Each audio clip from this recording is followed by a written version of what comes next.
এই প্রচণ্ড গরমে মন ভালো রাখতে চলো ঝটপট করে বানিয়ে নিই কাঁচা আমের শরবত। তো দেখো বন্ধুরা, আজকে কাঁচা আমের শরবত বানানোর জন্য এখানে আমি একটা বড় সাইজের কাঁচা আম নিয়েছি। তারপরে এর খোসাটাকে আমি ছাড়িয়ে নিলাম আর খুব ভালো করে ধুয়ে নিয়েছি।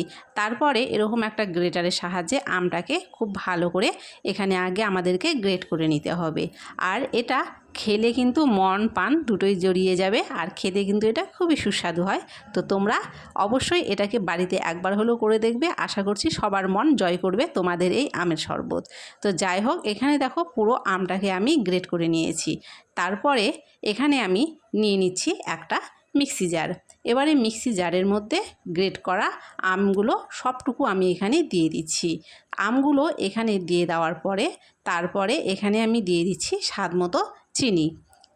তারপরে এখানে দিয়ে দিতে হবে একটা ছোট সাইজের কাঁচা লঙ্কা।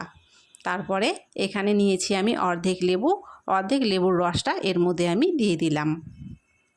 তারপরে এখানে আমাদেরকে দিতে হবে বিট লবণ। তোমরা চাইলে বাড়িতে খাওয়ার লবণও এখানে দিতে পারো, তো আমি এখানে বিট লবণ ব্যবহার করেছি। তারপরে দিয়ে দিলাম এখানে পরিমাপ মতো জল। এবারে মিক্সির জারটাকে কয়েকবার ঘুরিয়ে নিলেই কিন্তু দেখবে সবগুলো উপকরণ খুব ভালো করে একসাথে মিশে গেছে। আর এটা কিন্তু খুব একটা পাতলা হবে না, একটু ঘন ধরনের হবে।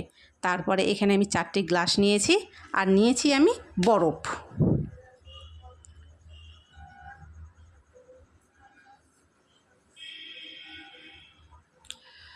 তো প্রত্যেকটা গ্লাসে আমি সমান করে বরফগুলো দিয়ে দিচ্ছি।